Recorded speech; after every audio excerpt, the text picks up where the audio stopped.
یہ کیسا مواحد ہے؟ یہ کیسی مواحدوں کی جماعت ہے؟ یہ کیسے اہل توحید ہے؟ رسول اللہ صلی اللہ علیہ وسلم کی بیوی امی عائشہ رضی اللہ تعالی عنہا بیان کرتی ہیں، اللہ کے پیغمبر بدر کے لیے جہاد کے لیے نکلے، اسلحہ بھی تھوڑا، جوان بھی تھوڑے، تعداد بھی تھوڑی۔ راستے میں ایک مقام پر ایک نوجوان ملا جس کی بہادری کے چرچے عرب کے اندر مشہور تھے۔ اس نے کہا یا رسول اللہ صلی اللہ علیہ وسلم، میں بھی آپ کے ساتھ مل کر جہاد کرنا چاہتا ہوں، اس لیے کہ جو مال غنیمت آپ کو ملے گا مجھے بھی حصہ مل جائے گا۔ غرض یہ تھی کہ مال غنیمت ملے، میں بہادر آدمی ہوں۔ اور صحابہ کہتے ہیں مسلمانوں کو خوشی ہوئی کہ یہ کئی نوجوانوں کے برابر ایک مجاہد، جہاد کرنے والا، ایک سپاہی، جنگ کرنے والا، اس سے فائدہ ہی ہوگا۔ اللہ کے رسول صلی اللہ علیہ وسلم نے پوچھا کیا تو یہ کہتا ہے کہ اللہ ہی مشکل کشا، لا الہ الا اللہ؟ کیا تیرا یہ عقیدہ ہے کہ میں محمد صلی اللہ علیہ وسلم اللہ کا پیغمبر ہوں؟ کہنے لگا نہیں، میں اللہ کو مشکل کشا نہیں مانتا، اللہ کے ساتھ لات اور منات کا بھی پجاری، میں کلمہ توحید کا اقراری نہیں، میں کلمہ توحید نہیں پڑھتا۔ آپ نے فرمایا پلٹ جا، اللہ نے مجھے مشرکوں سے مدد لینے سے منع کر دیا۔ کون سا موقع ہے؟ بدر کا موقع، جہاں افرادی قوت بھی کم ہے اور مسلمانوں کی کیفیت یہ ہے سواری کے لیے جانور نہیں ہے، لڑنے کے لیے ہاتھ میں تلواریں نہیں ہے، اتنی تعداد کم ہے۔ اب حکمتیں اور مصلحتیں یہ کہتی تھی کہ اب اس کو لے لو، جنگ کے بعد اس کو توحید کا پیغام دے دیں گے۔ آپ نے فرمایا پلٹ جا، مالک محمد کو مشرک سے مدد لینے سے منع کرتا۔ وہ پلٹ گیا۔ رسول اللہ صلی اللہ علیہ وسلم کا قافلہ آگے جا رہا، پھر اس کو قبیلے کی غیرت اور بہادری نے پھر اکسایا۔ ایک اور مقام پر آ کر کہتے ہیں اللہ کے نبی آپ کے ساتھ مل کر ان کے ساتھ جنگ کرنا چاہتا ہوں، حصول یہ ہے مال غنیمت میں جب اسے حصہ مل جائے۔ آپ نے پھر پوچھا کیا تو گواہی دیتا ہے کہ ایک اللہ ہی الہ؟ اور مسلمانوں یہ تمہارے لیے ماڈل، کس راستے پر چل پڑے؟ شارٹ کٹ وے، کسی طریقے سے ملک پر قبضہ ہو جائے اور سب کے ہاں میں کوئی انگلی نہ اٹھائے، اتنی رواداری۔ اللہ اکبر، کہیں میں چنوں ہی نہ کسی کو، تو کیسا مسلمان ہے؟ آپ نے دوسری مرتبہ فرمایا، عائشہ صدیقہ رضی اللہ تعالی عنہا بیان کرتی ہیں پلٹ جا، اللہ تعالی مشرکوں سے مدد لینے سے منع کرتا۔ پھر کچھ راستہ آپ نے طے کیا، پھر وہ آیا تیسری مرتبہ اور اس نے پھر کہا اللہ کے نبی میں آپ کے ساتھ مل کر جنگ کرنا چاہتا ہوں۔ آپ نے فرمایا کیا تو گواہی دیتا ہے ان تشہد اللہ الہ الا اللہ؟ اس نے کہا ہاں اللہ کے پیغمبر، اشہد ان لا الہ الا اللہ۔ آپ نے فرمایا اب تو میرے ساتھ چل سکتا۔ میں کیسے ان گدی نشینوں کی جھرمٹ میں جا کر اہل توحید ہو؟ اللہ کی قسم اس سید زادے کو کوئی بلائے گدی نشینوں کے مراکز میں، درباروں پر، اور پھر وہاں توحید کی دعوت نہ ہو، اس سے بہتر ہے کہ زمین مجھے دفن کر لے۔ موت آ جائے ایسے مواحد کو کہ اسے موقع ملے اہل شرک کے اندر پیغام دینے کا۔ ابراہیم علیہ السلام کی سنت کو زندہ کر کے کاٹ کر رکھ دے درباروں کی تمام دلائل کو، اور بتلائے کہ اللہ اکیلا ہی مشکل کشا ہے، کسی قبر سے نہ نفع مل سکتا ہے نہ نقصان ہو سکتا۔ فرمایا انکم لتشہدون ان مع اللہ آلہۃ اخری، کیا تم یہ گواہی دیتے ہو کہ اللہ کے ساتھ ایک اور بھی ہے؟ ہاں، مشرک گواہی دیتا ہے بری بری بری، میری قسمت کر دے کھری، وہ گواہی دیتا ہے۔ وہ علن اعلان کہتا ہے، شہباز کرے پرواز جانے حال دلوں کے، وہ علن اعلان کہتا ہے کہ یہ محمد اصل میں محمد نہیں، یہ محمد اصل میں خدا محمد بن کر زمین پر اتر آیا۔ چاچڑوان مدینہ ڈسے کوٹ مٹھن بیت اللہ، ظاہر دے وچ پیر فریدن، باطن دے وچ اللہ۔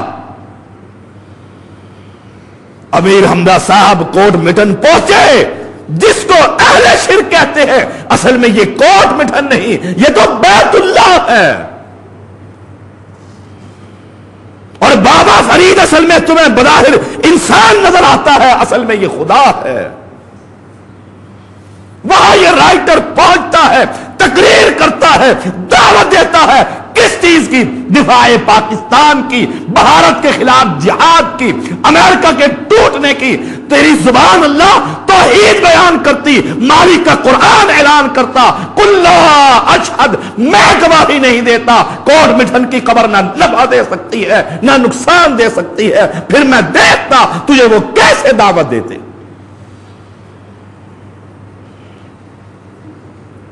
قرآن کہتا ہے اے محمد صلی اللہ علیہ وسلم کہہ دیجئے قل لا اشہد، تم کہتے ہو الہ اور ہے، مشکل کشا اور ہے، حاجت روا اور ہے، اولاد دینے والے اور ہے، بگڑیاں بنانے والے اور ہیں، کشتیوں کو پار لگانے والے اور ہیں۔ میں محمد کہتا ہوں لا اشہد، ایسا کوئی بھی نہیں۔ قل انما ہوا الہ واحد، وہ اکیلا ہی ہے جو سب کچھ کرتا۔ دعوت کے اندر فرق ہے۔ ہاں اس اخبار آپ اس کو دیکھ سکتے ہیں، پچھلے جمعے کا اخبار ہے جرار، اس کا نام ہے، بیک ٹائٹل پر امیر حمزہ کا کالم موجود ہے، اس پر ٹائٹل بنا ہوا ہے گدی نشینوں کے جرمٹ میں۔ اور گدی نشینوں کے جرمٹ میں آمنہ کلال محمد پہنچتا ہے تو صاف کہتا ہے ان تشہد ان لا الہ الا اللہ۔ گدی نشینوں کے جھرمٹ میں آمنہ کلال پہنچتا ہے، طائف کا میدان ہو، بدر کا مارکا ہو، احد کا مارکا ہو، صاف کہتا ہے جب تم گواہی نہیں دو گے، امرت ان اقاتل الناس حتی یشہدوا ان لا الہ الا اللہ، جب تک توحید کا پیغام نہ ہوگا تمہارے اور ہمارے درمیان جنگ جاری رہے گی۔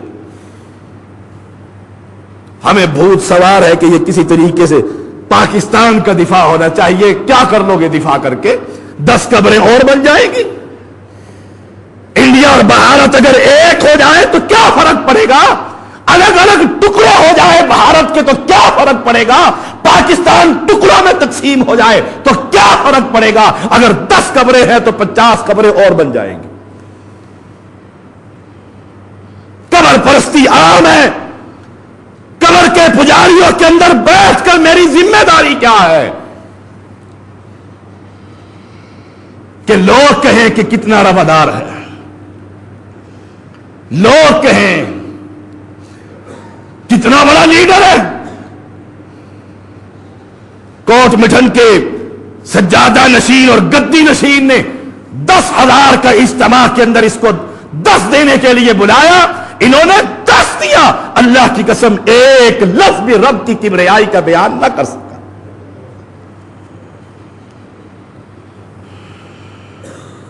درباریوں کا مرکز ہو، مجھے یہ بولنے والے بلائے کہ آئیے ہمارے عرس پر دعوت دیجئے، تقریر کیجئے۔ میری ذمہ داری کیا ہے؟ میں قرآن مجید سے کہوں قل انما هو الہ واحد، اور اس قبر پر مت جھکو، یہ قبر والا کچھ نہیں دے سکتا۔ جن کو تم پکارتے ہو ما لا ينفعکم شیئا ولا یضرکم، نہ تمہیں نفع دے سکتے ہیں نہ نقصان دے سکتے ہیں، یہی ہے کہ گردن کاٹ کر پھینک دیں گے، آئندہ نہیں بلائیں گے، مقدمے ہو جائیں گے، لڑائی ہوگی، فساد ہوگا۔ تمہارے اور طارق جمیل کے اندر کیا فرق رہ گیا؟ طارق جمیل جب موہرا شریف کے اندر پہنچا وہ بابے کی قبر پر، اس نے بھی یا ایھا النبی اس کا ترجمہ کیا، اے غیب کی خبریں بتلانے والے۔ جب اس سے کسی سائل نے پوچھا کہ آپ نے یہ ترجمہ کیوں ایسا کر دیا ہے؟ نبی کا ترجمہ تو عالم الغیب بنتا ہی نہیں ہے، کہا درباریوں کو قریب کرنے کے لیے ترجمہ کر دیا تھا۔